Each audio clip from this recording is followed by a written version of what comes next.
coming, but we'll make a start. So hi everybody and welcome to this event on urban community-led housing. I'm Tessa from the Kent Community Housing Hub, and my colleague Angela Vincent is also here, and she's going to help with the Q&As and technical support. And my internet connection has not been great for about a week, so if I disappear, you know why, but it should be fine. Please everyone mute your microphones, and as usual type any questions or comments you have as we go along in the chat box, and you can also raise your hand during the discussion sessions, of which there'll be a few. We are recording the session, so feel free to have your cameras off if you rather do that.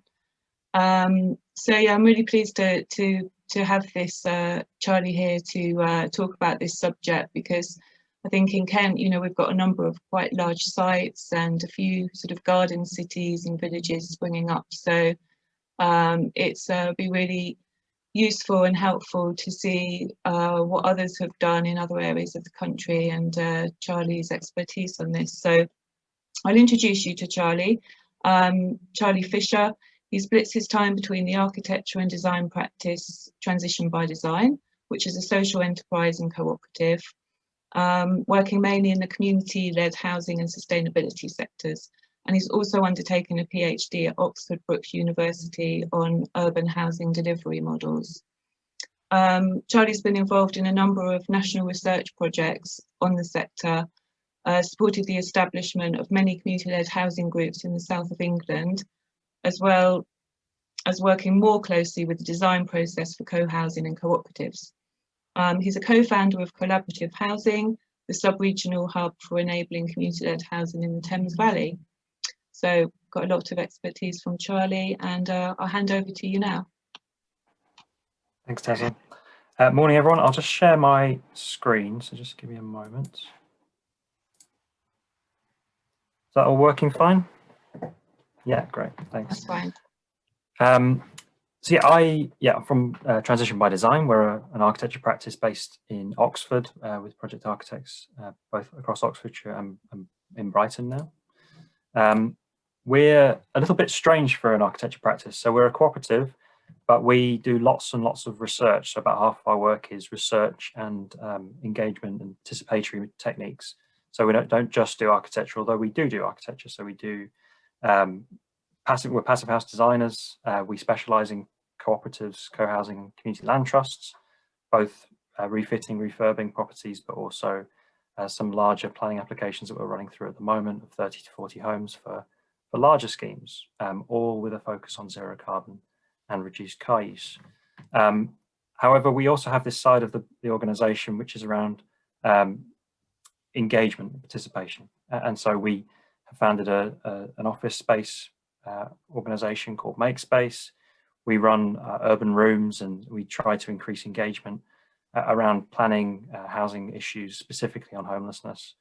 And as Tessa said, have been involved in the formation of the hub for the last few years here in the Thames Valley. Oxfordshire, Berkshire and Buckinghamshire is our patch, our main patch. Now, today I'm going to talk about this in three areas shown in these blobs. I'm going to do this little introduction now and set the purpose, and we're going to have a little conversation about things that you might want to get out of it that I haven't anticipated in coming today. So making sure we cover all the things that you're most interested in. I'll then do a shortish presentation on the general trends that have come out of urban citizen-led housing across England specifically. We will have another discussion at that point after that to try and incorporate anything else that you want to talk about in terms of urban citizen-led housing.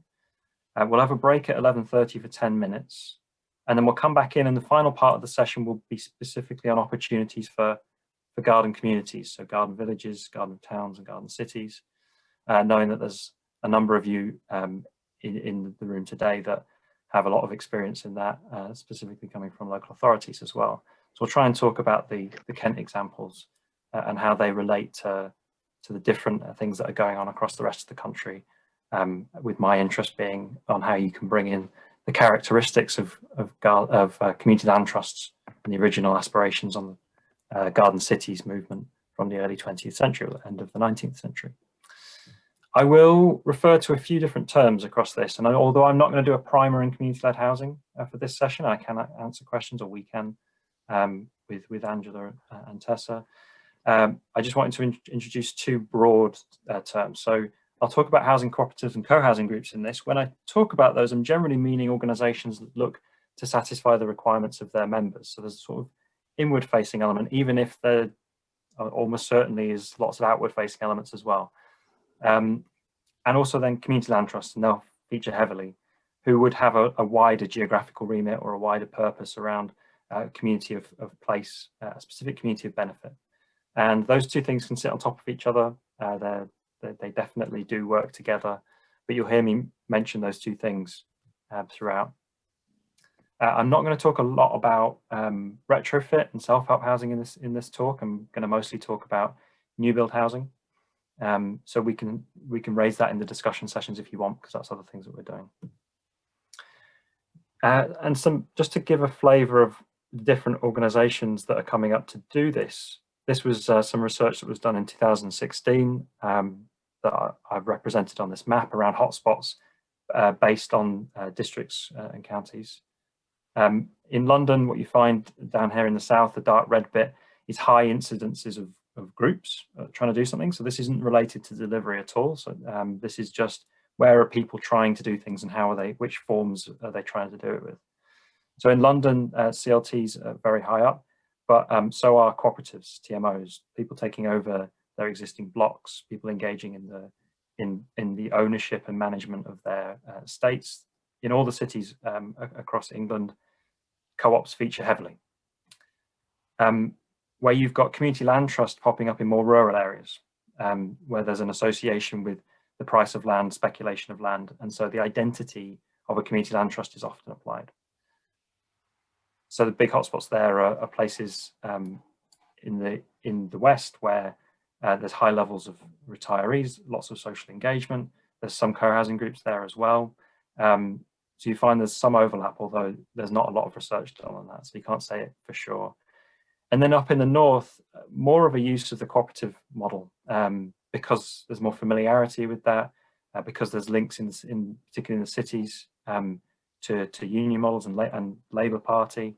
And so you get this sort of difference in the way in which housing is delivered. And in Birmingham area specifically, there's organisations like Redditch Cooperative Homes, just to the south of Birmingham, who've done a lot under the cooperative model, where you might call that cooperative, you might use the term community land trust somewhere else. So fixing yourself to the ideas of what these identities are doesn't necessarily say what the mechanism underneath it does. It can do lots of different things, and it might be completely identical way up in the north to it is down on the tip of Cornwall. So understanding that is quite an important part of this. And just to be clear about the use of the Kent data here, this was 2016 raise, and many of these groups that are in this map here either are focusing on different things or have sort of faded away or gone into sort of a pause, and some aren't on here at the moment. So it's just something to be aware of in the use of this data and where it's coming from. And I'll give out these slides will be recorded, so you'll be able to have a good look at the different names later. So for now, we just want to spend 5 minutes understanding what one or two things you want to get out of this session this morning. So I've got a slide that comes after this about what will be included, but it'd be really useful to split people off into twos for now and just come back and we'll take a couple of people sharing what they want to get out of it, and then the rest of the people, you can put that in the chat. We take 5 minutes now, and if Tessa could start to break people off, we'll come back just before 1:45. Okay. And share what I'll start the breakout rooms now.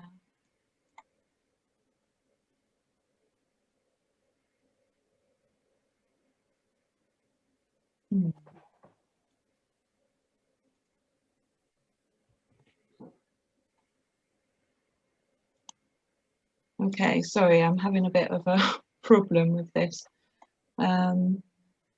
Everybody will just be going to a room in their own at the moment. Okay. Right. Recreate. Okay, I know why. 10 rooms. Okay, this should be it.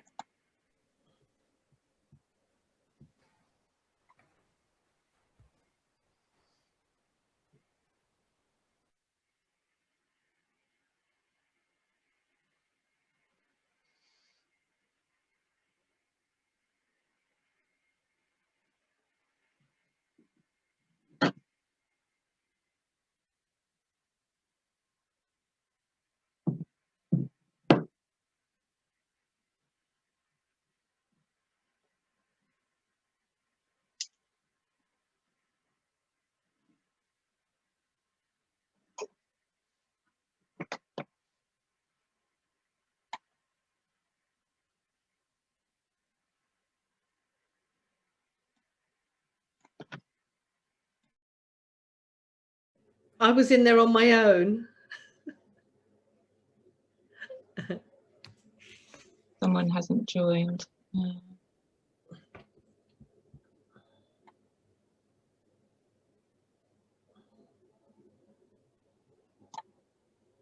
Not joined, not joined. It says you've not joined. I went into room 1 and I was there on my own, so I thought I'd come out. Okay. I think maybe somebody didn't join. Yeah.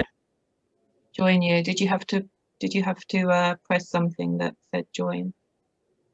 I did press it, yeah. It's inviting me to join room 1. So oh well, at least it's worked for the others. I think so. There's somebody who doesn't seem to be in one.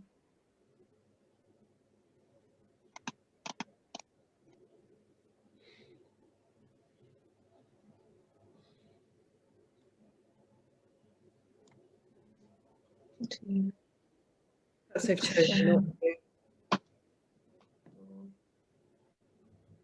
I've got a couple of minutes before I get everybody out. Yeah, it was a bit, I put 22 rooms, which would have made everyone go into one room each. It's like, get out of Well, yeah, that is what happened to me ultimately. Yeah, but only, it shouldn't have done. It was only because somebody else didn't join. Yeah. Oh, well. I suppose that's the thing with breakout rooms, isn't it? It's always it can work so well having breakout rooms, and sometimes it doesn't, you know, if people don't engage that much, or some people are just listening at work or something and they don't actually really want to, you know, be part of revealing themselves as such. Now you're muted. Ah, can you hear me, John? No. Or Dylan?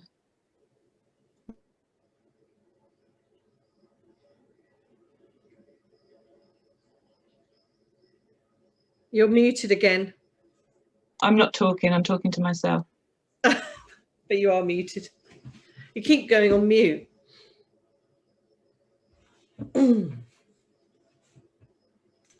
It gives you a minute to come out, doesn't it? When I close the rooms, it gives a minute, I think. If you put them in there for 5 minutes, I think it should give the 60-second countdown to the end of the time. I think if you call them out, you'll probably do exactly what Charlie said, and that, you know, and everyone will just suddenly come out immediately. Because once you've given them the 5 minutes, it will end after 5 minutes, won't it?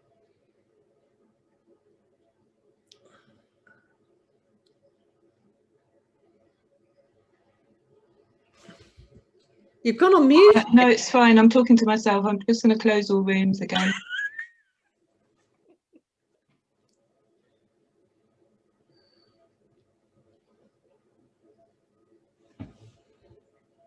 As Kirsty said, how she's getting on with the call. Oh, no, not heard.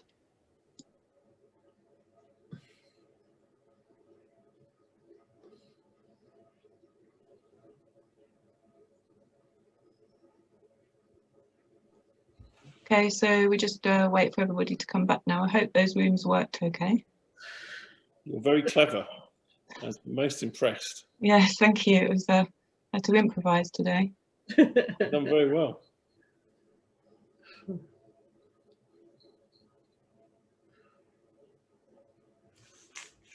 Does that mean some other people are not taking your prompt to come back? Yeah, And they close automatically, so they're closing automatically in 5 seconds. I think you can just click to come out, can't you, when you get the warning? Okay.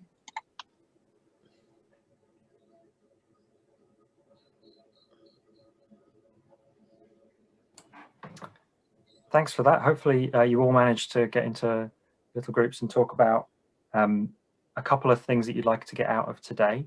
I chatted to Matthias from a housing association who is keen to understand the legal terms, but also this idea that the distinction between a professional group and groups made up of people that may never have engaged with development at all, and how do you start to mix that, which is something that I'll be definitely getting into, and especially in the second session on garden towns cities.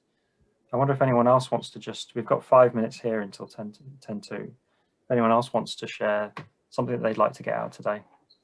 I'm happy to share if that helps kick things off. So Brian Horton, I'm the housing advisor to South East LEP and also on the board at West Kent Housing. I was in a room with Donna from Ashford, and as part of my work, I'm charged with trying to encourage kind of acceleration of the delivery of housing across Essex, Kent and East Sussex. And I have a very strong view that the way you do that is to have as many different agents as possible bringing housing forward. And if you like, I suppose for those of you, if you like, go back to the kind of Letwin review, which was around diversification of supply to bring the homes, I think I see this as being, it's not the solution, but it's part of a menu of activity that then does contribute to having a solution. And also, it's enormously rude of me. I have another commitment at 11 in Harlow, so I'm running about the world. But you know, wish if I'm not involved again in the call, you know, wish you all well with this. And we'll, if the recording is available, would like to have that so I can fill in the gaps that I've missed by having to leave early. But thank you very much. Yeah, we'll have a recording we can send to you. Perfect. And if other people could just write into the chat box what they would like to get out, I'll share my slides again, and I'll show you what. Oh, hang on.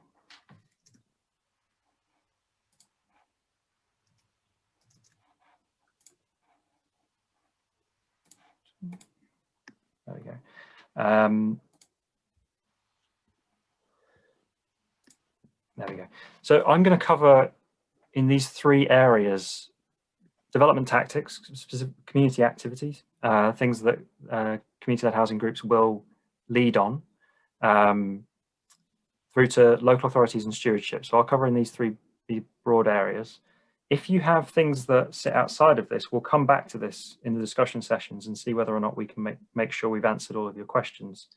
So if we add in, I will be covering things around professionalization of groups, how time consuming this can be, especially with voluntary groups, and where you can make use of the hubs and other professionals that sit around who can be brought in on a paid capacity. I'll also be covering funding models. And so if you pop your thoughts of things that you'd like to get outside of this into the chat, we'll make sure that we cover it. And so if I get going on my presentation now, we'll be back in 20 minutes to talk again and raise any questions. If anything comes up, do add it to the chat as we go. I'm going to be covering this mostly through case studies. So I'll be covering Bristol Community Land Trust, London CLT, St Clements Hospital, Older Women's Co-housing in London, in Barnet, Cambridge Co-housing's Marmalade Lane. I'll be jumping across to Alte Weberei in Tübingen in West Germany just for a moment. I'll then cover Kennet CLT in the Garden Villages section, Garden Village City Towns in East Cambridgeshire, and the Climate Innovation District in Leeds. So I'll try and illustrate a lot of the things that I want to say through talking about real projects that are happening on the ground across mostly England. And starting in Bristol. So Bristol's managed to, over around the last 10 years, create a really great enabling environment for community-led housing to happen. It's still a much smaller thing than other forms of development, but it's a place where this has managed to really take off. And I'll be talking in this part about Fish Ponds Road by Bristol Community Land Trust, which finished 4 years ago, a scheme for 12 homes. So the first scheme, quite small, urban scheme, working on council land. And I often track this back to a scheme that's quite famous across the world now, the Yard in Ashley Vale in Bristol and St Werburgh's. This was a self-build scheme for 39 homes on an old scaffolding yard, which grew out of community activisms around this yard being sold off to a housing developer. And after following the creation of a trust to cover the management and maintenance of all the trees and forestry at the top of this scheme. So that was in 2000, and lots of funding was brought in to try and do that. Local people wanted to deliver something that was a bit different, and so they created this self-build scheme and sold off plots to each individual house builder, which is then, in the ensuing 20 years, led on to more homes being built in different parts, the centre part being led by a housing association originally, those cottages, and also workspace and apartments to the right of the screen. That pink building was built later as well. So this grew slowly, mostly over those first 10 years of the 2000s, and all done through participatory methods to make what is quite an interesting urban area now, and very much recommend people go and have a little walk around there. They often do tours. And given it's been there for 20 years, it's had an impact on the way that Bristol's looked at housing. They've been able to walk around with officers. They've been able to do tours all across the world to show the differences, to bring people in, but also to tour other places. And have continued to use those methodologies to build future projects. And so the one that I want to talk about today is Fish Ponds.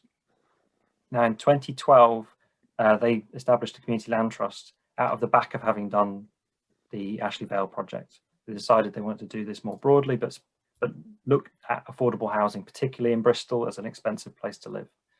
And so they took on the development of this old school, tendered for it, and did a deal with the council where they were able to access the purchase of this site for £1, which is not a common thing that you get these days. It was something that they were experimenting with as something a little bit different. They didn't have policy pointed at selling off sites for low value. But the cost of developing this site with their housing association partner, United Communities, was such that it was a requirement in order to be able to do it.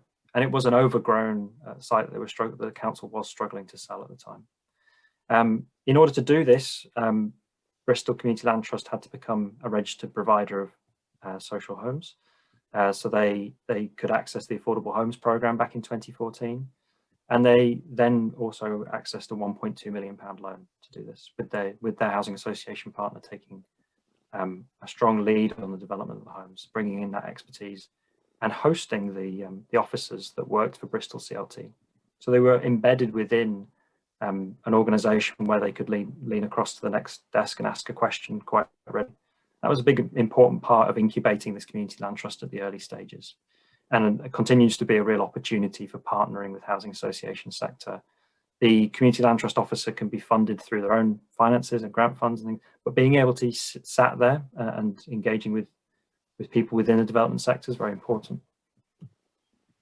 And they did a lot of what's called sweat equity, and that's been a term that's been around for a long time, but getting people that want to move into the homes to work on them themselves to reduce the price. And in this case, they saved about £4,500 by installing their own kitchens, doing the bathrooms, doing landscaping, and at the same time learning skills, enjoying getting to know each other well before they moved into their properties.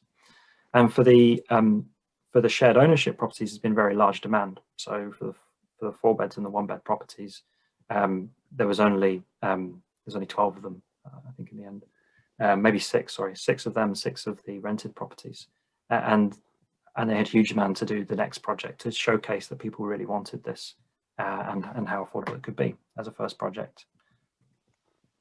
And so I'll stop here just to cover the things that local authorities can do, thinking about what Bristol did. So Bristol created this amazing enabling environment, and lots of people from Bristol were really interested in this form of development, of being there at the front of their schemes and getting involved before they moved in, so that they could shape them even though that there was that housing association partner bringing the supply chain, bringing the experience of the funding.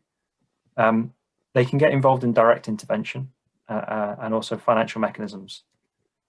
Now, with the enabling environment, and you'll get these slides and I'll sort of gloss over this bit a little bit, but there's lots of things you can do around policy and support with officer roles that can come in and help, funded through different ways, and we can talk about that in the discussion, while also supporting things like neighbourhood planning and development orders, which I'll cover in the latter part of this presentation. There's also direct intervention ways, so identifying land, which Bristol have done, the council. They've created a disposals policy, which is fantastic, based on social value. That's something that we could share around after this talk, and Bristol council officers often go around the country talking about how they've developed that process now. They can partner with groups, so either partnering on the land, or also partnering with the development. So council companies being set up to actually do development partnerships and sell those homes, or do the projects together with their own supply chains, so either within the council or with private council companies that are all across the country. And then financial mechanisms, where there's the opportunity, and that's being used regularly across the country, to make loans to groups. They still have the ability to do that. They can make loans to groups, and they can also make loans to individuals. That they can create grants as well to get groups into a position of managing to happen. Often you don't need to put much into a group in order to get it going, and then they can access finance from a whole host of other places.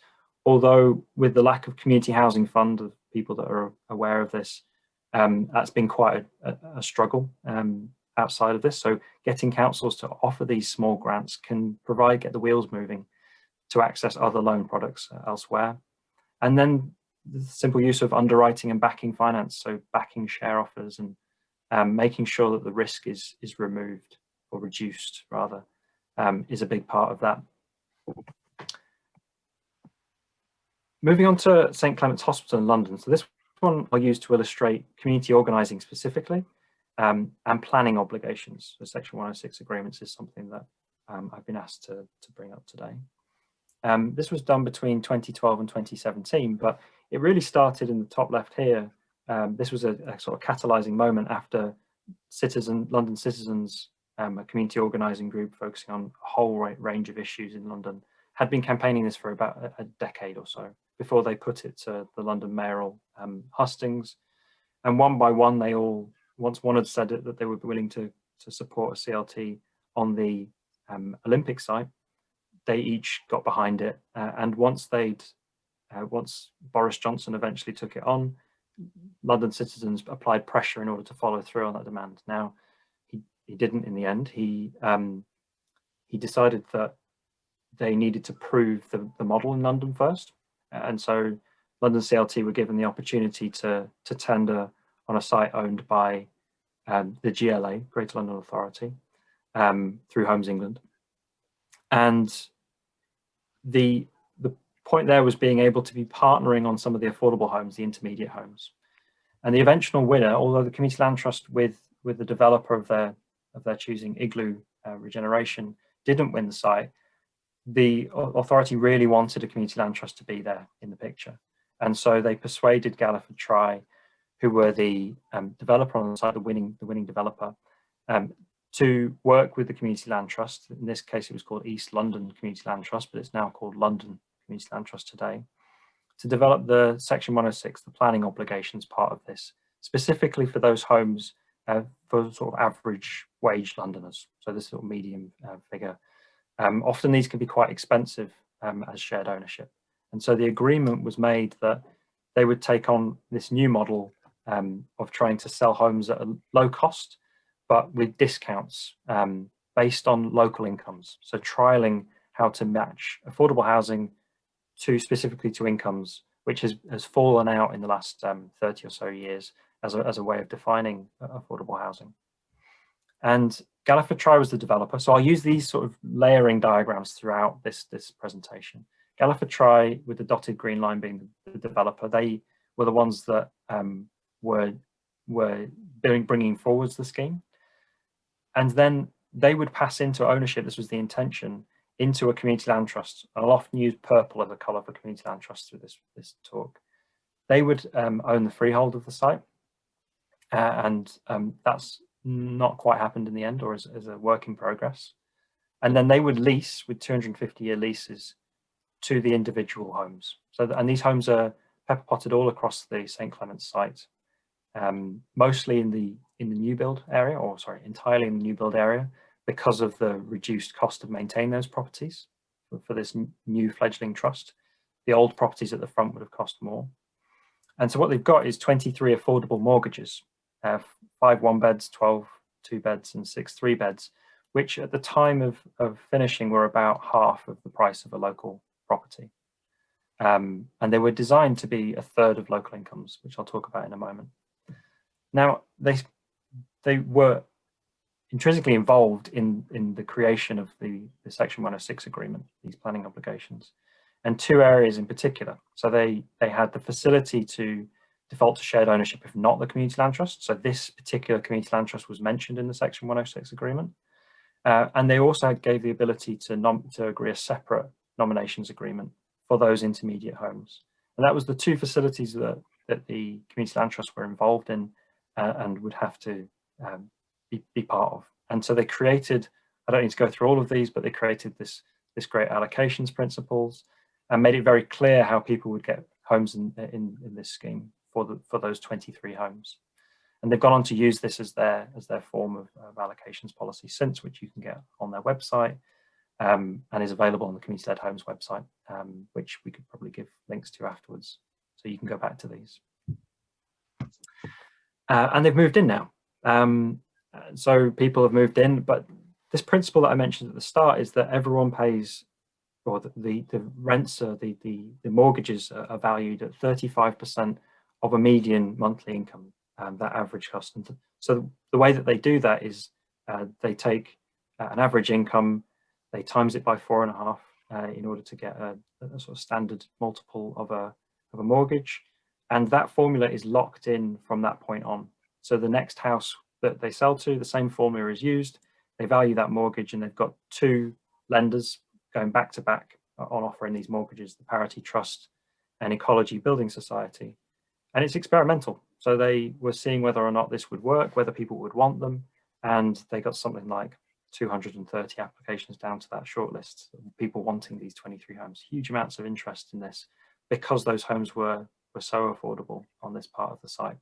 Cross-finance from elsewhere on the scheme. And so in terms of tactics of looking for these sites and being able to engage with Section 106 agreements, a big part of this is convincing the developer. So either the developer being made to turn up to the table and engage with this kind of development, but also making the case of how being engaged, the residents being engaged at the early stage can raise the quality and the stewardship of these homes, that there's a benefit to them. And this is becoming increasingly a focus for developers going forwards as they look to differentiate what they do from other developers. And I'll mention that a little bit later with a scheme that's entirely led by a developer who's bringing forward a community land trust without any community land trust there at the moment. So seeing it as a tactic for dealing with the climate emergency and a real focus on creating better places.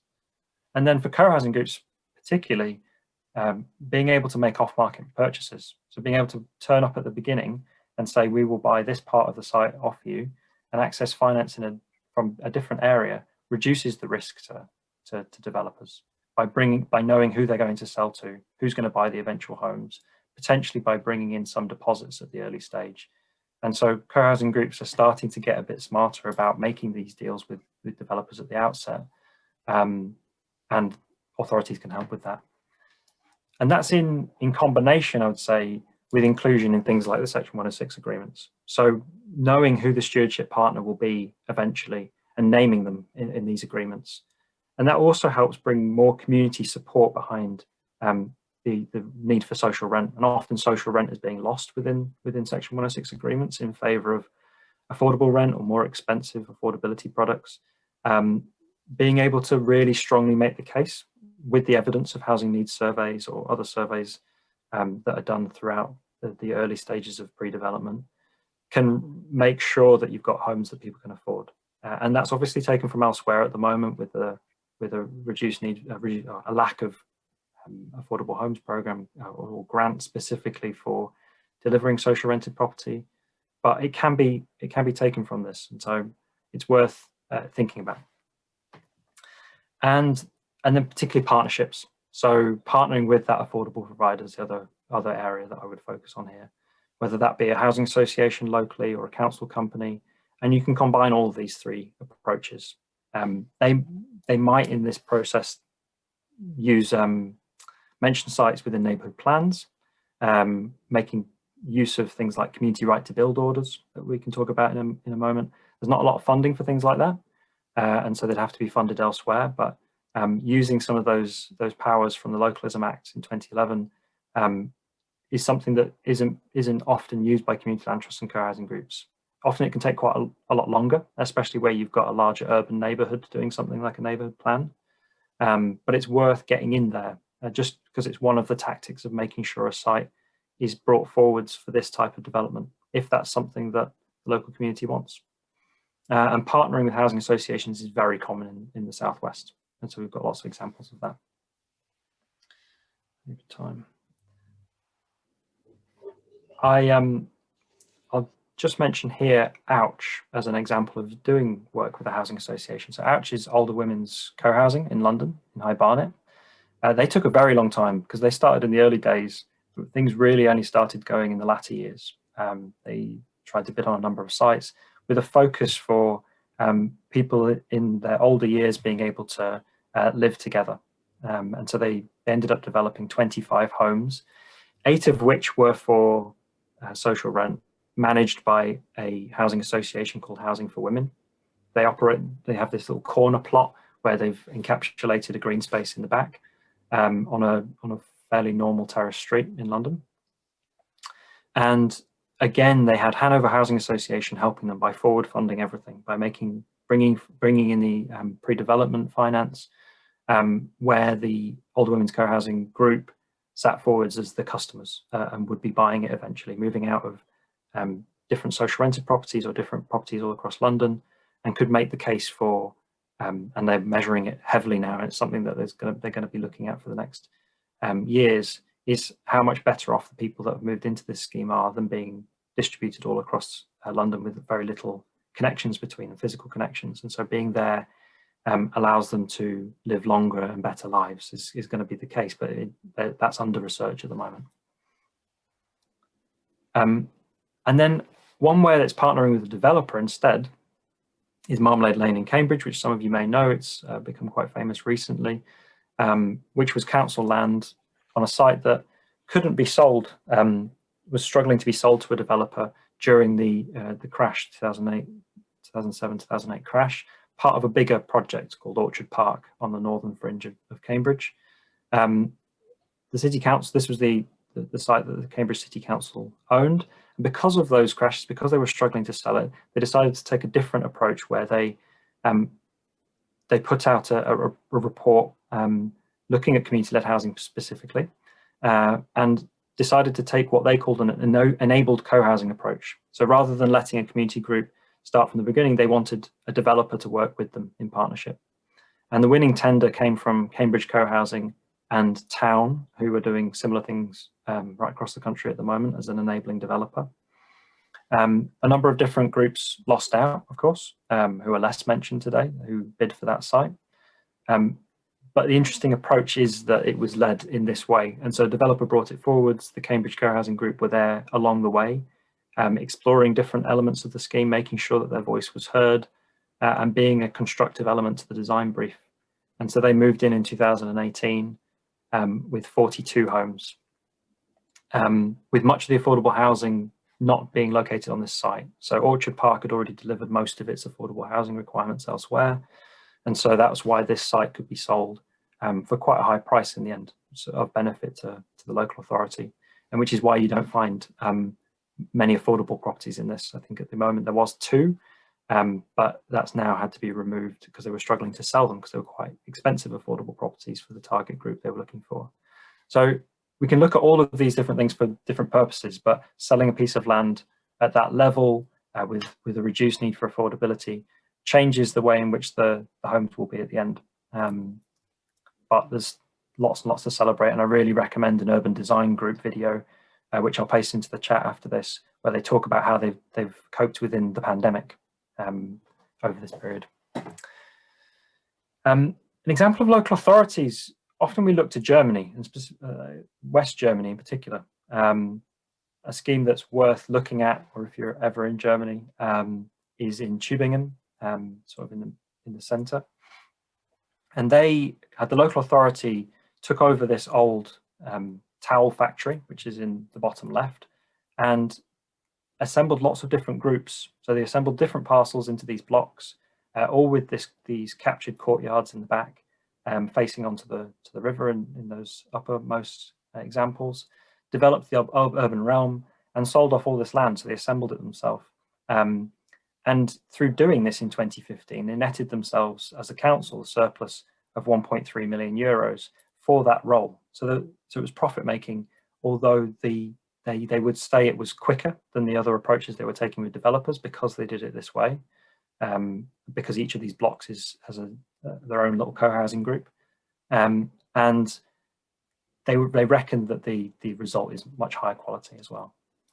In the UK, we have an opportunity to also dispose of sites, to have this assembly role from local authorities. I think this is really important for garden communities element of this, but also smaller schemes like in London, where they're disposing of sites, mostly all small sites in this case, on a disposals platform, particularly aimed at either SMEs, where in the last decade they've massively disappeared as who's making up the delivery of homes, but also that they recognise that small sites make up about 25% of new housing delivery. So getting a quicker and more professionalised approach to this has been on the top of their agenda.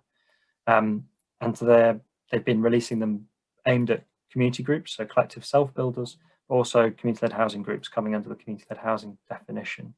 And they have support from their hub there as well. So there's ways in which across the county, Kent could also work together with the authorities to mimic some of these elements and bring some of the self-build sites in the urban areas together. And a big part of that is releasing sites to diversify supply, but with a competitive disposal service, like showing information about the constraints, speeding up bits so that not everyone has to do individual site surveys, and trying to do a lot of this up front, standardize the contracts, helping identify new sites. So there's ways in which they're looking to speed up, particularly the development of these smaller sites. And so those three areas that I said at the beginning, I think there's a real potential for using supplementary planning documents to give community-led housing groups a bit more teeth in the planning process. So you define what community-led housing is, so that you say what factors it might bring in, what the benefits, you might point to evidence within that. And it gives you something to slide across the table as a community-led housing group. Officers enabling is a big part of this, as well as starting to create exemplars for different parts, different elements. So I focused here on Section 106 templates. There's ones that you can get from all across the country that are currently being used, but getting these ahead of time for collective self-build, so that as sites are developed with self-build in them, strategic sites particularly, you have a model to build off. You're not starting from scratch each time. And that's just the paragraphs, the clauses that apply to this that you could pick and choose from. In direct intervention, I think small sites portals for urban areas are really great, and we should see more of them, alongside things like in Bristol, that disposals policy I mentioned, and their general attitude to disposals. And then a real potential as the authority to enable these things. So like in Germany, bringing together these sites, buying them, making them happen. They've got different powers in Germany and different access to finance, and so there's a lot more work that we've got to do at a national level to get up to that sort of stage. But there are smaller sites that you could bring co-housing groups into, where you're selling off plan effectively with some deposit in there that reduces your need to access finance from elsewhere, and you are resolutely focused on a group of people that you can see and you can work with from the beginning. And this also goes for allocations for affordable housing as well. Look at Redditch cooperative homes for that, and how they manage to work with people off of the housing register at an early stage to bring them into that process. And then the final bit here is I think small grant programs led by councils is a great opportunity. And so up to £5,000, often they won't need that. This might end up being replaced elsewhere from a national level. So future iterations of the Community Housing Fund, which is through Homes England. But in the longer term, little bits of money spent on getting these things up, getting these groups up to the table, doing the early stage legals doesn't take much. Often groups will only need 1,000 or 2,000 with a bit of extra support. But these small grant programs can lead to, with a sort of joined up approach in this creating an enabling environment, lots of delivery across all the entire district. And mirroring places like East Cambridgeshire or Cornwall, having equity funds where these revolve, these are paid back into the pot as you go, and Cornwall has quite a big fund that I'll come back to later. They revolve to different levels, so getting the money back in changes from where you are. But I think there's a lot of potential where there are cooperative district councils to pull those together and operate alone across different areas. It's something that we're doing over in Oxfordshire, is exploring at the moment the 5 authorities in partnership through a growth deal. That's my initial presentation, a sort of whirlwind tour through the first of a number of groups in urban areas where we've raised a number of issues.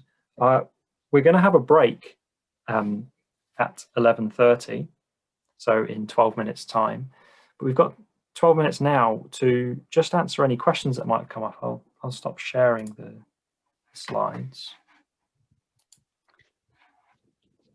There's quite a few things come up in the chat that I didn't look at, hopefully not too offensive. We can just do a quick round up of those, and then if anybody actually wants to speak, they can speak. There's a couple of questions, obviously to do with Mark Allender's asked about finding sites, and Emma's asked about developing small and difficult to access sites. So perhaps those two together might be good. Sure, yeah. The key principle, I would say, from the group side of this is having a very clear land brief, and often groups don't have this. So having something internally that lists all the different requirements of that group through access to local infrastructure, schools, access to transport links, having a little map of desirable areas, understanding how the number of homes relates to the financial model at the early stage, and so having something sort of early stage fleshed out, speculative while you're looking for it, so that you can bring numbers to the table is very important.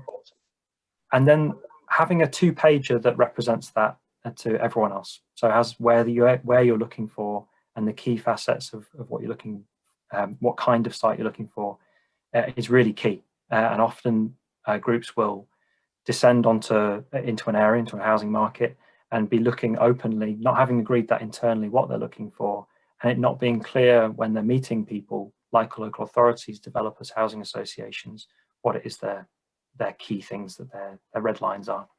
So that's a big point here. A lot of these small sites, so now going to how to find them, a lot of these small sites are milled through by local authorities during the local planning process. So you can often find lots of small sites that are rejected at that early stage, that are under 1/4 hectare, that don't meet the various tests that they're looking for as development sites bringing forwards. And they have those as GIS maps that you can either work with a local provider or a local professional through the hub, or work with the local authority to find that maybe wouldn't be brought forwards otherwise, which aren't mentioned in the local plan. And so starting to look through those lists and have conversations is a big part of those early stage, I would say. And a lot of that's been automated, so it's easier to see these days. And to working with development agents as well is a big part of that. Having people searching for you on your behalf if you're a co-housing group specifically. And I think the hubs are going to make a big contribution to this in their engagement with local authority council companies and with housing associations, and putting out the word that a number of sites are looking. There's a matchmaking benefit here, that if there's a larger site, 2 or 3 groups could merge together in order to take on a scheme. And so the hubs will be essential at playing that matchmaking role going forwards. Jane's got a good question, which I think really relates a lot to community-led housing groups, and that is, how you keep the momentum going when these things, take some time. Yeah, I think that's. Yeah, it's difficult. I work with, I attract a number of groups that are still trying at this stage. I think this is changing in the way in which we organise these groups going forwards. So a big part is making sure you've got the right group dynamics decision-making training at the very early stage, so that you know where you're going and how you're making decisions, and not fatiguing people with meetings that aren't leading to great opportunities. So being very clear at the early stages of how you could focus on something for a little while. You might go dormant for a bit, while something hasn't worked out, and then coming back again and doing these processes intentionally, because most of these activities do take a long time. And you don't want people having to meet up on a monthly basis during maybe 2 years where nothing's really happening because you're not able to do it.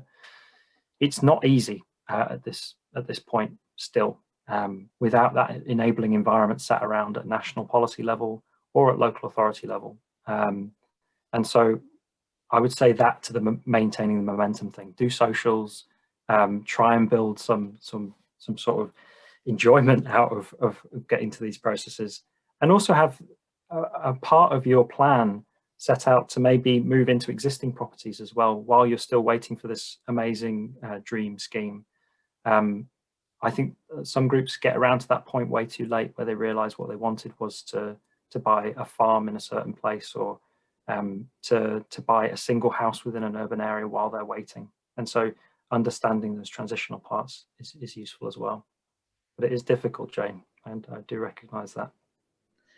And Stuart's got, quite a question there. I don't know how much of that might have been answered by stuff that you've said so far, but it's, Stuart, did you want to, is it easier to just explain the bits that haven't been answered as such so far? Yeah, sure.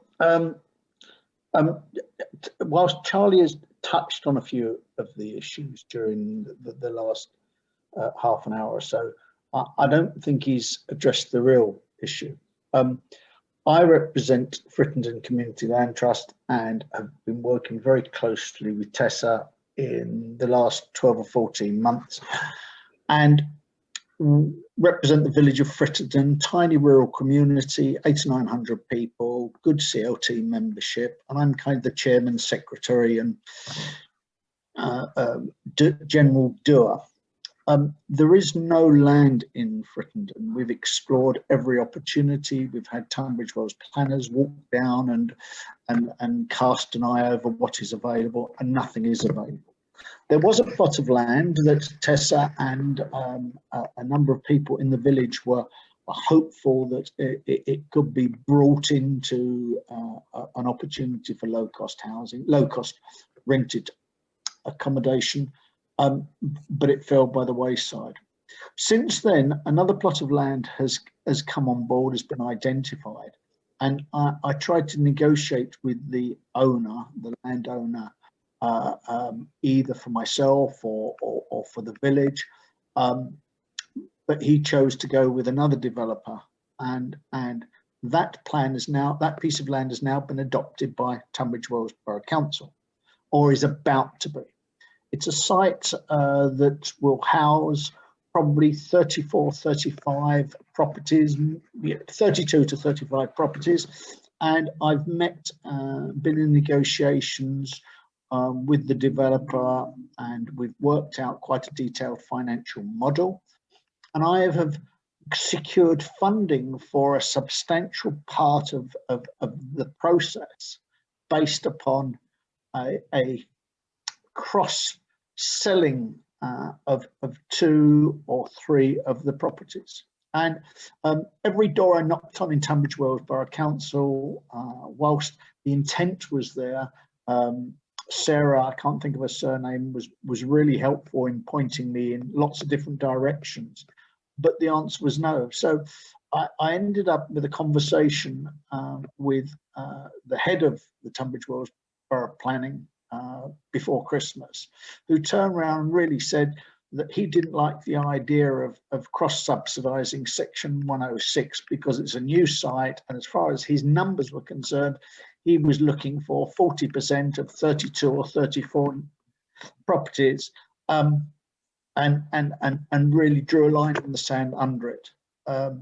I'm not sufficiently qualified to have those conversations because I don't know how the social housing market works. I've only been involved in the CLT for 14 or 15 months, but I don't know where to go now. Where is my next step? Is it to get involved with my local MP? Because I feel really, really strongly about this, because I don't like local authorities just saying, well, tough crap, we want to go down the housing association route, and the housing association route is looking at rentals of about £1,560 a month. Our model with the developer was getting our rentals down to 30 to 35% the affordability levels within residents in Frittenden, i.e. about £600 a month. So it doesn't matter who I ring, it doesn't matter what I try and do, I'm just coming up against this brick wall. Sorry, Greenfield site, Section 106. And I was speaking to a barrister friend of mine over Christmas, and I said, why can't I run the argument that this, whilst it's a Greenfield site, is really an exception site because there are no others in the village? Yeah, it's a detailed Sorry example. about that. No, I think that's a good point to raise here. And given you're already working with Tessa, I think we can sort of default back over to there. There are examples all across the country. So getting some case studies of where else it's being done. No, there's not. There's not. There is not on any Greenfield sites. I'm working on a couple at the moment that are going through planning. We're using case studies for, some of which we're making the case for rural exception sites, some of which are unallocated sites. So there are case studies of this happening. But your problem here is that it's allocated already. It's adopted, yeah. So making that case more from the community end and from the political end, I think, is your argument here. So with things like housing needs survey, doing surveys in the local area to show evidence need for that form of housing that you're taking forwards, and that what will be delivered elsewhere through other forms wouldn't be appropriate. So having a really strong evidence base is key, I think. It didn't wash. Well, Stephen Bourne kicked it into touch. Sorry, no can do. We've got to deliver certain numbers to central government. You're cutting our numbers by 2, and that's a precedent we don't want to set in the borough. Yeah, we'll have to move on, Stuart, but it's an important one that comes up elsewhere in the country. So I think it is possible, but it sounds like you've done a lot already. So I don't know if I can answer your question there. Maybe you could just send us the examples, Charlie, that you know that might be similar to what Stuart's doing, because I don't think it's going to be something again that we can solve here, unfortunately. Thank you very much indeed. Thank you. Yeah, happy to. I understand it's frustrating. Are there any others there, Angela?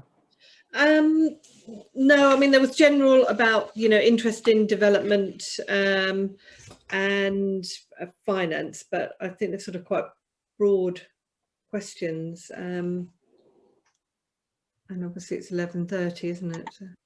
I think one of the things, Charlie, that I put in is when you talked about the supplementary planning document for community-led housing, and that is something we're starting off conversations about in Kent. So we've got a roundtable meeting tomorrow, actually, because and then we'll be involving from their planning policy officers from around the county. But we feel that that is something that would be really useful for us to have in Kent, and maybe that some of Stuart's problems might be kind of resolved by having sort of policies and the planners are more aware of as well. But yeah, it's a conversation we're just sort of starting. So I'll mention Cornwall and East Cambridgeshire's situation in the next part of the presentation, including having a little look at that SPD, a supplementary planning document. So hopefully, I think that will. This enabling environment thing is a big part of this, and it all comes together in lots of different ways. So if we have a 10-minute break now, so if people could come.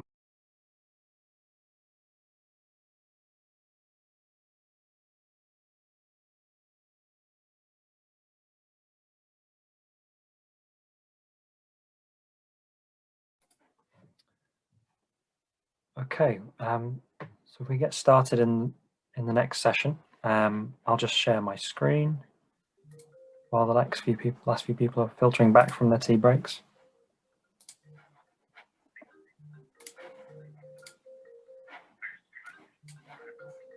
Yeah.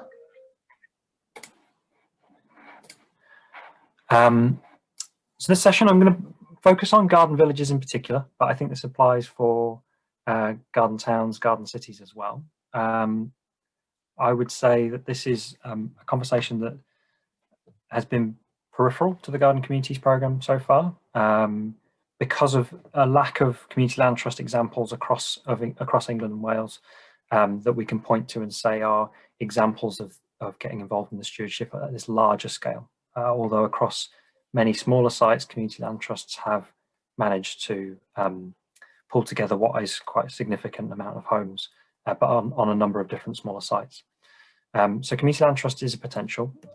So just to get to the bottom of what the legal definition is for a community land trust, so they're mentioned in the Housing and Regeneration Act 2008 as an English body, and so that is the body established for the express purpose of social, economic and environmental interests by acquiring and managing land and other assets. So they provide a specific benefit to a specific community and ensuring that those assets are not sold, except in a way that fulfills that purpose. So that particular community, those particular missions, and that any profits are used in order to come back around, but also people who live or work in that area, in a specified geographical area, have opportunity to become members of the trust. So there's an openness there, that it's not just the residents of a particular scheme, it's also the people that live around it, and that's that outward focus on a place, and that those people control it. So the members of the trust,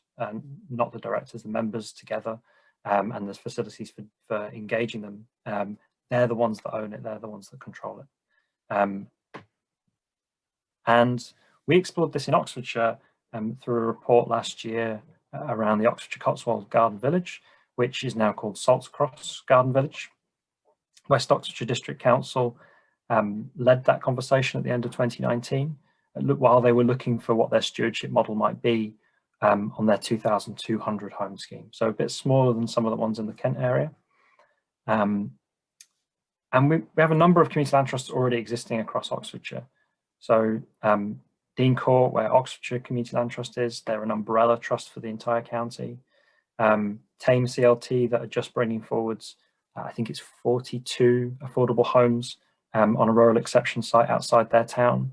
Stonesfield Community Trust, which is the oldest community land trust in the country, calling themselves a community land trust of the sort of this new wave of community land trusts. They started in 1983, harking back to the Garden Cities movement, but they were one of the first resolutions of what was an American trust model from North America. But prior to that, also being present in India in a big way through neighbourhood parliaments and some of the followers of Gandhi after that. All of this points back to the Garden Cities movement, lots of references across the 20th century of these movements. But Stonesfield was the first one following the American movement, particularly where Bernie Sanders and in Vermont and some of what have become some of the biggest trusts in the world now, they were following in that heritage. And so West Oxfordshire is familiar with community land trusts. They've seen them happen, they've funded them, they've offered loans to them to build various bits of their schemes.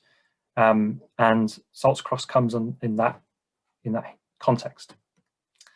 It's a site for 2,200 homes, likely to be delivered in a few phases, 3 phases potentially, mostly owned by a grouping of farmers under a land pool trust, which gives them their equivalence agreement on how much the land is worth per hectare.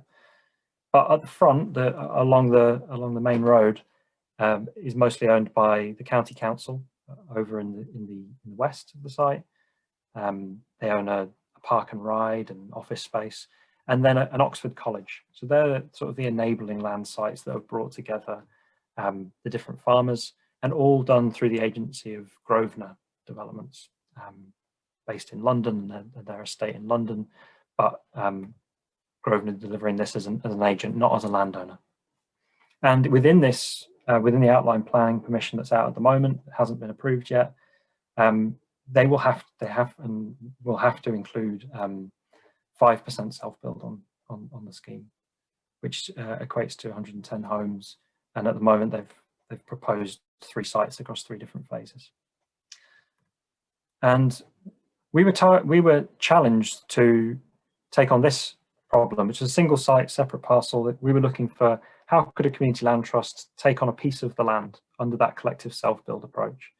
Didn't necessarily have to be affordable, although there was a real drive to include that. And the thinking was that it was going to be separated off. So I've included that little purple site parcel in there that sits against some of the other phases coming forward. So I've notionally labelled them with the green and the orange and the blue and the pink. Those aren't the real phases, just indicating that they were, but separating that parcel off and allowing the community to deliver the collective self-build priorities through that site. However, as conversations went, we started to explore how there could be multiple phases in each parcel coming forwards. Each parcel is intended to be delivered by a volume house builder, although none of this is decided yet. So we're thinking that the multiple phases be brought past through separate developers, as has been the case for other schemes that Grosvenor have been assembling in the past. And so we started to talk about multi-phases and parcels in each phase. And so attaching one of our co-housing groups as the hub for this area to each, and cultivating a phase that's delivered one by one. And also conversations that led to how could a trust with the characteristics of a community land trust manage and own the entirety of this site. Those 2 things could be separate and were dealt with separately in this report. But we looked at it in these three scales of delivery, and set aside a number of different options around finance, legal, how do the community organising, who the main partners could be, and that was just setting it out for the local authority who are commissioning this piece of work on the varied ways in which this could come forwards, with some scenarios on scale. And through that, we also indicated that a big part of this would have to be financial planning.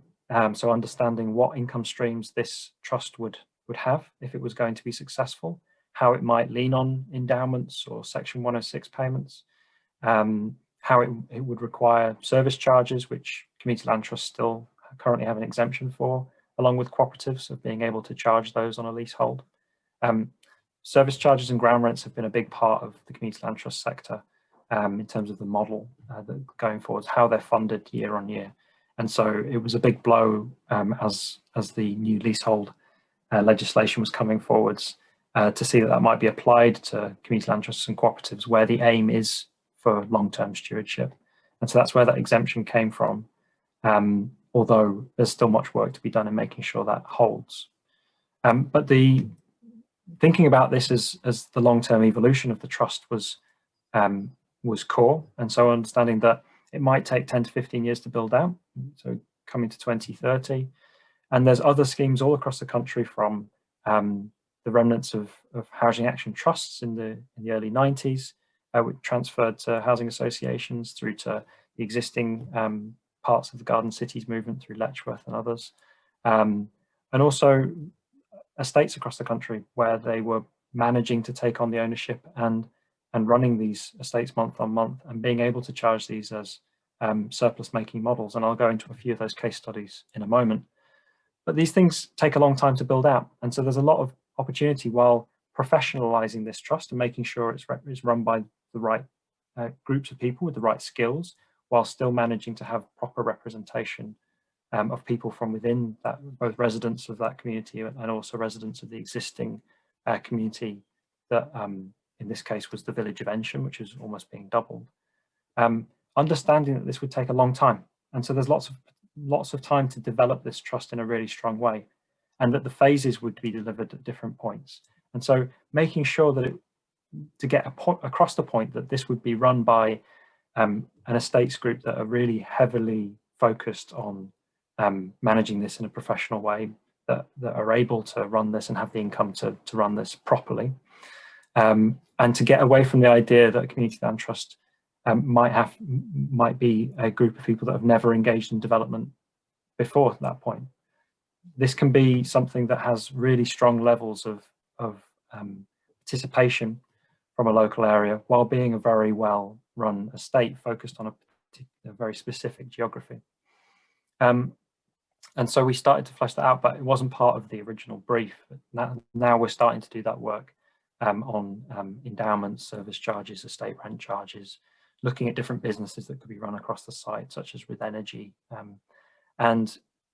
I fully recognise that this is a step behind some of the others that might be on this call that are through Ebbsfleet and south of Ashford, who we've used as inspiration along these processes, and also that it's quite small at 2,200 homes.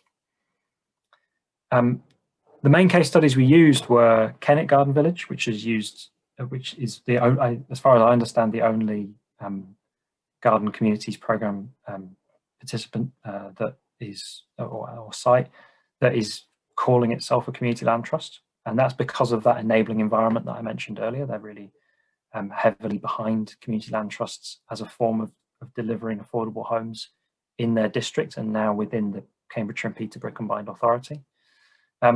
We looked at the business models of West Kensington and Gibbs Green, which is managing 640 social rented properties with a staff of 15 or 6, it might be 16 now. And just looking at the way in which social rented properties could be managed by a group which is a community land trust and which is heavily embedded within their particular estate from the very beginning of developing their people's plan through to now the management.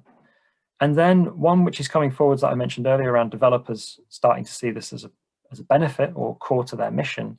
One that I looked at very carefully was Climate Innovation District in Leeds, a scheme for 1,000 homes across 4 phases. Now, Kennet, again, a smaller garden village compared to others, so 500 homes, but led by the council with land owned by the council, with this hub type sort of enabling structure sat around it, which is been well developed for the last 8 or so years, where they've got staff who know how to support groups, who know how to do the early stage training, who've been running this hub type entity for a while and have created this council company in order to do the previous schemes, of which there's 10 community land trusts across East Cambridgeshire. There might be a few more now. So that all of this is geared towards delivering community land trusts, and they're still exploring how that might look, but it will look very similar to the way that they've done it before with this. Palace Green Homes is the name of their council company, enabling the taking on of properties from the trust's angle. As far as I understand it, of the 500 homes, only 60, I think it is going to be brought forwards as owned by the Community Land Trust, due to worries around capacity of a new trust being able to do this. They've been around, the trust at the small scale, at the village scale, has been around for a long time, but going from 0 to what was going to be, I think half of these homes, 250, was a big jump up for them. And there's nothing to say that that couldn't be acquired slowly over time, but they're still pulling through their business models at the moment. So it's the one that I understand is the CLT. But if others know of other garden communities that are bringing forward specifically a community land trust and calling it that, that would be useful to know. So say in the chat. And this building this environment that wraps around Kennet Garden Village, they've already established 10 community land trusts. They've built a small but rural number of homes, 83 additional homes that wouldn't have been built through housing association or otherwise. They've brought forward sites and brought landowners to the table that wouldn't, while still existing within a very nascent sector across the UK. And so they're trying to champion this model as being something that could deliver a lot more homes with this long-term stewardship element coming in at the core. And they're currently doing pre-development on 200 further homes at the moment. A big part of this was seconding an employee in 2011, who then went on to lead a team of 3, and they've got 6 people now in their community hub. Having this officer who was bridging these 2 areas of working with communities, matchmaking them, bringing forward legal models and starting to create templates, and then also the local authority in that area in East Cambridgeshire was a big part, as well as having a politician who was very involved at the early stage, who's now the deputy mayor of the combined authority. So these things have a strange and unusual trajectory often, but tracking them through these different areas is not just a technical problem, it's very much a community and a political problem that there's ways of dealing with. And in order to do those first schemes, they built a revolving loan fund. So they were able to offer money as a loan to these small schemes, up to 100,000 from 2013. And they made very transparent their application process and lending criteria. So they put it all out there. And at the same time, building this community-led development SPD, which is one of the ones that gets shown around a lot more than others, is able to download. And the combination of these 2 things enabled them to start developing these small-scale sites on the edges of their villages. More famous for doing an equity fund is Cornwall, Rural Council, who at the moment have a £4 million equity fund, which revolves. You can have £1.5 million per scheme. And they make specific in this that it's targeted for affordable homes, but there is the potential of borrowing for cross-subsidy of properties. So Cornwall's one to look at, and they've recently refreshed their allocations criteria. When they started, it was £1 million revolving loan fund, and so now it's 4 million with a separate fund for custom and self-built homes. So they're using these mechanisms in order to create loan and risk capital to enable the securing of land and bring forward development, and are finding huge amounts of success in the amount of schemes that they've managed to do. So that's all available, very much available online to see that transparent route. And because it's all decided up front, how groups apply, what the forms look like, who will meet in order to assess these. Everyone understands at each stage how this works, and it moves quite fast. Although there's some questioning around how well it revolves, I hear, but I haven't seen. And then the SPD, just another point on that, is that it contains this presumption in favour of affordable community projects when considering proposals outside of already allocated development sites.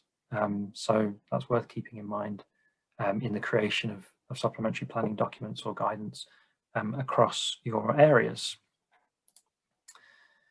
Now, this one I mentioned earlier around large-scale resident ownership. Climate Innovation District is currently under construction up in Leeds City Centre. It's over 22 acre site for 1,000 homes in these 4 stages. And it's across 4 phases. So the first phase, when I took this aerial from Google Maps, was already under construction. That's mostly finished now, that first phase, and they're working on 2, 3, 4. The reason that this came about was that the developer themselves had a mission around the climate emergency, around climate breakdown, and they knew if they don't leave a sustainable, resilient, profit-making business behind them, then in 10 years' time, when energy generation technologies have gone up, where different properties need retrofitting or upgrading, where offices and restaurants in the area need maintaining, and same with landscape, if they weren't able to give the residents on this site the ability to lead on that process, then they would fail at their own mission as developers focused on the climate emergency. They're called situ development, and they've done a number of different other schemes, one in Sheffield that's been quite successful. And so that recognition that in order to make their unique selling point, which is around climate change, come forwards, then they're going to need to leave a CLT, is accidentally what they've ended up creating. not in their part, they were intentionally creating a community interest company which would take on the development of the homes. But what they've done in that place is created a community land trust. And so they've created this model, the CID 312 KIC, the purple bit. The KIC means community interest company. And they are currently the owners of that, the developer. But they will, as people move into the scheme, they will take on ownership of this. And then eventually the developer will pull themselves out when they are happy that a number of different quality elements have been secured. And aside from this, is the orange bits, is that there is a Leeds Community Homes Community Land Trust part of this as well, which is taking on the social rented properties and maintaining the management contract. But I would contest that this is a community land trust in its entirety. So they're taking on the utilities, the broadband, the pipes, the energy generation technologies on people's roofs, and putting it all into a trust that's run by bonds. And the way that works is the developer's called Situ Group. It's the parent company, it does everything across their schemes. But they've set up, which is quite normal, a site company called Situ Lowfold, which is the name of the site. They take on the assets, and they're the ones that do the borrowing, and so have lenders to bring forward the site. So that is the development company, the shell. And on completion, they'll transfer to this new element, Climate Innovation District, CIC, and that has a utilities company sat underneath it as well. Now, as the homeowners come in, each pay a £3,500 bond, and this is also on their website. You can read all about this community interest company on Situ's website and how it works, and there's some nice diagrams of the route to doing that. But each of the homeowners has a 250-year lease, plus holding this bond, while paying utility bills to the company that they own, the utilities company. And so as bondholders, that's the form which they've taken to pay for it. And you buy this as you're coming in, but it means that you sell it on to the next person. So it's always held by residents, these bonds, and there's no ground rent. So the bond is the vehicle. I would say that this isn't currently happening. So this is the intention, and we're still to see how it works out in the longer term. But it's an interesting one to see how developers are bringing forward this, where there's no active community land trust or resident group at the table at the moment. And then I think, confusingly but separate, is Leeds Community Homes. They work next to each other. Leeds Community Homes is a land trust for the entire city region, and so they'll be having multiple sites that are enabling other little community land trusts all over the place. And so that relationship between the site and a wider sub-region is an important one for making sure that there's some continuity with the vision of affordable, locally run, shaped homes. And going back to Salts Cross, two parts have come forward. So there's an area action plan which is leading the development of the site, and it's expected the outline planning application will meet that AAP, meet the requirements from that AAP, although the two are running in tandem.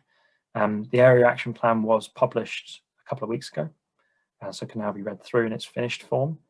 In that, it includes two things that point to the evidence from this report, which they used. The first is having this established intermediary, this incubating element, offering the early stage advice until this critical mass of new occupants get to. So this idea that over time, this might take 10 years to get to, that they're using the local partnerships from housing associations, from the parish council, from other bodies that are used to managing land, and making sure that they're building a really strong stewardship vehicle at the outset. And then an expectation that any form of stewardship vehicle that will come forwards in the management plans, in the full planning permissions, will have to accord with the CLT legal status. Now that's an expectation. It's not a requirement, but it does help get to the point of saying that those parts of the legal definition that I outlined at the beginning around open and democratic membership, that there's a way of delivering that. And I'll just let me plug my laptop in. I realise it's about to... Thank you. These are the areas that we were seeing as now we're now focusing on in order to help them to build a sort of enabling structure sat around this trust. So we're working on how the Section 106 parcels could be sold to the trust, and that's a big part of the financial work that we're doing at the moment in working with local housing associations to making sure that they can access the finance to deliver those. That's the big question mark, is how do you get a new trust where there's no large-scale funding direction for these types of trusts, in the same ways, like I mentioned earlier, the housing action trusts had large amounts of money in order to set up these vehicles, which were temporary and then transferred. There's a big reliance here on, if we're going for this larger scale model, on the housing associations that end up coming forwards and already have finance allocated for certain things, and have the ability to cross-finance from other schemes, and also have the ability to leverage their assets in borrowing. So housing associations make a big part of it, but making sure that Section 106 mentions specifically the community land trusts and gives a lever to the community land trust that's formed within the village. We're exploring at the moment the endowment, and so understanding how we can get a mixture of endowment, service charges and other income streams. The reason that mixture becomes important is where it's too heavily tailored to the market, and especially as we sit here at the end of a pandemic, understanding or trying to understand how that will affect the housing markets coming forwards, that we make sure that where there are collapses in the housing market, that doesn't stop essential infrastructure being built, and that includes social infrastructure, so the creation of these organisations, the ability for it to start doing work, and the big part of that is to make sure that money comes in from elsewhere, including grants that the Community Land Trust can apply for. And so getting a nice mix of different income streams and focused on, like at Leeds, the delivery of some profit-making businesses, profit being sort of social profit that gets brought back into the company, is a big part here. Making sure that the AAP holds and making sure that Community Land Trust definition is something that's understood by all on site and what it means in practice to do it. We're also engaging with potential future neighbourhood plan updates. So the neighbourhood plan as it sits doesn't reference community land trusts or co-housing, even though that's something that people that were involved in that plan are now working on. It happens that Ebenezer Howard's granddaughter, Ebenezer Howard being one of the sort of founding people within the Garden Cities movement, or the often pointed as the person, his granddaughter lives in the village. They're very aware as a village of community land trusts as a stewardship vehicle, and have been calling for it for a long time. So making sure that the neighbourhood plan updates continue to reference this, continue to allocate sites, continue to cover the new Garden Village allocation.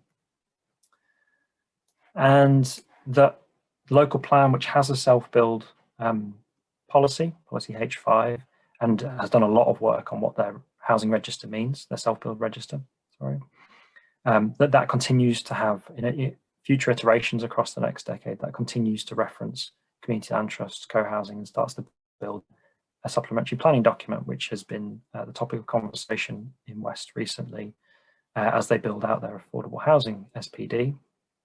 And a big part to that, which is the very last point at the end, is making sure that the valuation method's included in this. So making sure we know how you value community land trust land, co-housing land. You understand the delivery cycles of co-housing. And the co-housing group we've been training for the last 3 or 4 months in their group dynamics sessions and visioning. They're preparing for this moment of going to the landowners, or Grover in this case, and making a proposal on part of this land and a bit of it that they want. And so they as customers of the eventual housing can shape it through bringing money to the table and leveraging their ability to borrow to get something that is quite unique. And so that's something that we're helping them do. And I mentioned incubating bodies through this, but the two general areas are the parish council, who already manage but are very small. So they manage something like £100,000 worth of assets. So not masses, but have experience of doing it for a long time. and this new special purpose body, which has the ability to create its elements of open and democratic membership, that is able to form its executive team based on the needs of this local area and assemble them from people from all across the county and wider in order to do it, but has no track record. And so treating this as a slow and intentional thing that other garden towns and cities are taking on through development corporations and eventual trusts. And this at a smaller scale can make sure that it holds this community land trust principle at the core. And that sits next to the Ancient Land Pool Trust, which already holds the land, is just for the purpose of developing this site, but has the potential to transfer out into other interesting forms. It's unlikely to do at the moment, but it sits there. So what we've really got is this combination at the moment, and it's likely that the housing associations locally will play a big part in making sure that this entity is well run. This is an opportunity for a bit more discussion. So I've outlined where community land trusts sit at the small scale, but with this potential for large scale ownership. I think a lot of the community land trusts, the garden cities and towns across the country mimic elements, and we looked carefully at Chilmington Management Organisation in south of Ashford for how a lot of those elements of the outlined vision do fulfil what a community land trust is. And so I'd be really keen to have a discussion on this point on where you think that community-led housing, whether that's co-housing groups or CLTs, fit into the plans for garden cities, garden towns across this area. So I'll stop sharing here, and feel free to email me if you've got any questions, and I'll distribute that afterwards as well. So feel free to put them in the chat if you've got something that you were thinking but isn't quite formed yet, and we'll also have we can answer a few questions at this point. We've got a quarter of an hour until we finish, so maybe give 10 minutes to this part. It might be good to hear from, I know that Kent Co-Housing have been engaging with Ebbsfleet, the Ebbsfleet Garden City, are they calling it town? I don't know whether it might be nice to hear from Angela, and I don't know if Jane's still here about that maybe. Are you here, Jane? Or yeah, do you want to pick up on that? Well, I wish I could say something as articulate as you do, Charlie. I mean, I'm sitting here thinking there's so much to learn from your collective experiences, and there's a huge amount of bridges to cross to discuss with the Ebbsfleet people. But we are developing a very positive relationship, I would say, as Kent Co-Housing brackets Ebbsfleet Garden City mini group with Ebbsfleet Development Corporation, and everything you say is really interesting. But I am gaining the impression, and this is not a new impression, that different regions, different counties, different politics, different times all play into this. I was really interested in your differences between the north and the south, and I'm very conscious of that. So I'm a bit sort of gobsmacked, I think is a word, as to how to move forward. But it's given me so much food for thought. I don't think I can report anything very articulate. Sorry, Angela. That's okay. No, I was mentioning to Charlie earlier on, actually, you know, through the recent Creative Estuary event, they were talking about their the Ebbsfleet Garden City Trust that they're setting up, which will involve like residents and stakeholders. I mean, it's only something that's in progress at the moment, but the idea would be that, you know, when Ebbsfleet Development Corporation move away eventually, that it is actually left you know, with people involved in the local community. Yes. So that's only underway, but that's kind of an interesting angle. But it definitely does seem as if there's a sort of a tension between, you know, this kind of whole idea of being a profit-making, you know, huge city scheme, and actually meaningfully including you know, the resident engagement. I mean, they've been very good at, you know, engaging with us as a co-housing group, but of course in the end it's got to be about, you know, what they actually allow to happen that is community led in the end. So yeah. One thing that I'll share on the in the chat here is, some of you may have read it, but a recent report that Dan Daly at Ashford Borough Council completed on stewardship there, and how the Chumington Management Organisation has formed and how it's looking to do it. Stewardship at south of Ashford, I think that's a fantastic example that you've got here in Kent for understanding how you could build upon that.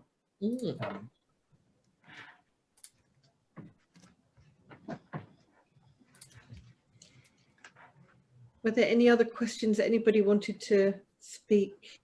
I think the only other thing I would say about that is that with Ebb's fleet, people are moving in from other areas, but there is already an existing community, and the work that is needed to work with the existing community and obviously work on the affordable housing stuff feels like a long journey, because of you know, Londoners I'm a Londoner. We are distrusted in Kent for all kinds of reasons, and this is a bit of a theme, I think. And listening, I'm very interested in the Frittenden Community Land Trust, because my family comes from that area, and I know the barriers that exist to people who are not from an area arriving in an area and thinking they're going to do something, which is far from what a lot of community groups want to do. They actually want to work with and make better the situation that other people are in. But I find this I've lived in Germany and Sweden. I find this a very English thing, and you know, I think Brexit has really worsened situations that we're in London and Kent. So I'm interested in that, because not everybody comes from the place that they want to end up living in. True. Yeah, I mean, that's another sort of interesting point, really, with you know, with community land trusts. I mean, obviously, largely, you know, it's quite interesting the way you're talking about it, not just being in a very local area, but how you've sort of got the, you know, sort of a CLT for a wider Oxfordshire area. Now, that's quite an interesting you know, thought about how something like that could work, where you could be scooping up opportunities, you know, within a certain area, because there can be a tendency to think, you know, you've got to be very localized in order to make, you know, progress in a particular area. So, I mean, what would be kind of like reasonably the largest area that you should even be thinking about trying to, you know, like within a local authority boundary, or a couple of districts or something? Yeah, it's you'll see umbrella community land trusts all across the country. It forms out of an approach that they developed in America, in the USA, in trying to bridge political boundaries, different boundaries of certain communities, making sure that you can operate what are, you know, arbitrary points that people have decided where policy applies, but over the border others don't, and finance applies. So being able to bridge those is where this has got to be common sense. At the same time, you've got to operate where you've got opportunities. And so I think what we'll see going forwards over the next few decades on community land trusts is where there's smaller trusts starting to form and merge, but still retaining those geographic focuses, where in some cases the housing association has struggled to keep a pace with sort of public opinion, as well as been large corporate mergers and lots of sort of, in some cases, negative perception of how they connect with smaller scale neighbourhoods and the blocks and connecting this local scale. That's not the case, you know, as a broad sweep, but that's certain parts of it, and especially where it comes to the larger parts of the housing association sector. And lots of community land trusts stand forwards as directly addressing that. And so they're very similar, and very similar to small scale community housing associations in lots of ways. And so I would encourage you to have a think about umbrella CLTs and the way that they can bridge multiple schemes.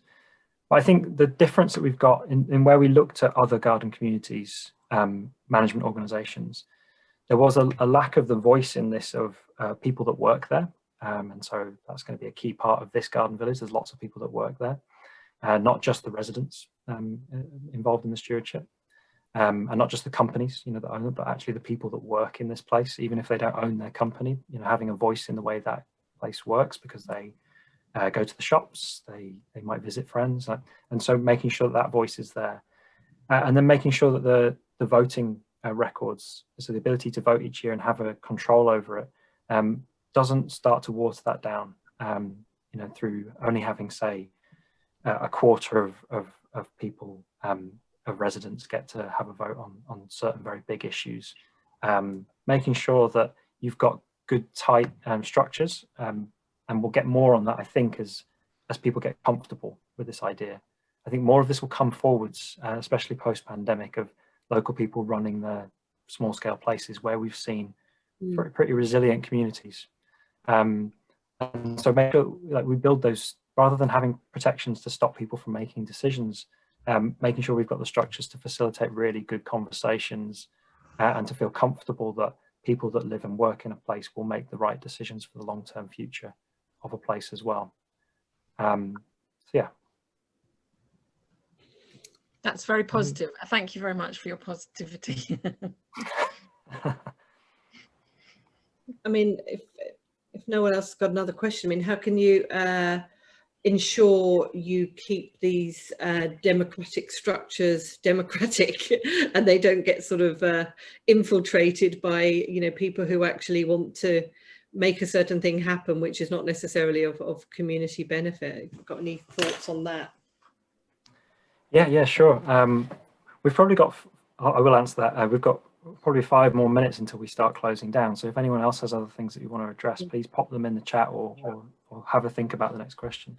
A big part of this is making sure that the rules of the organisation make sure you're getting fresh people coming through all the time. And where it's garden villages, town cities, I think there's a lot more potential than a small village for having a pool of people that are interested in running their place. Often in villages, this can start to default to parish councils and people that are already very active in their areas, with things like compensation for being on the boards and for their time, which can be paid for through the income that these trusts make. Encouraging and having officers that are there to encourage more interesting, exciting ways of engagement, you know, more social elements, looking to Letchworth and others that have been doing this for a long time and building really strong participation in their areas. But I think this goes back to making sure that it doesn't get too stale too quickly. And so having parts in the rules for making sure that you can only sit on the board for a smaller amount of time, acknowledging that continuity. Often in CLTs, it's 10 years.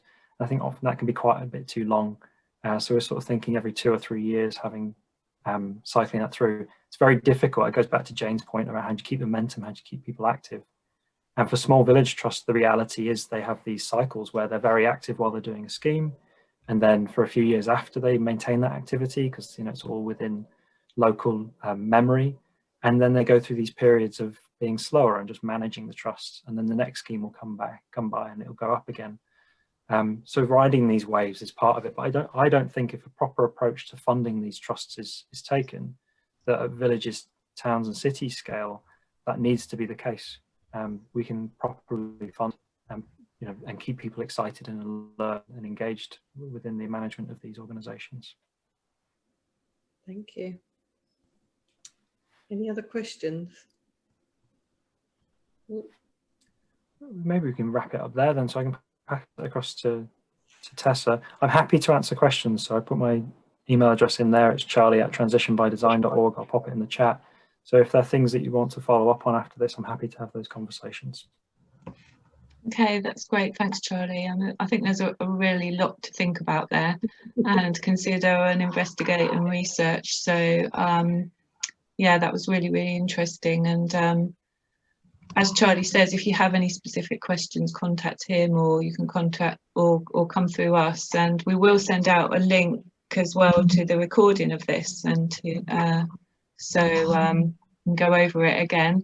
And yeah, I think that's it. If no one else has any questions, then thanks all for attending, and we'll getting feedback. We'll see you again soon at another event, but please do get in touch if you have any further questions. Okay, thank you. Bye-bye. Bye. Bye.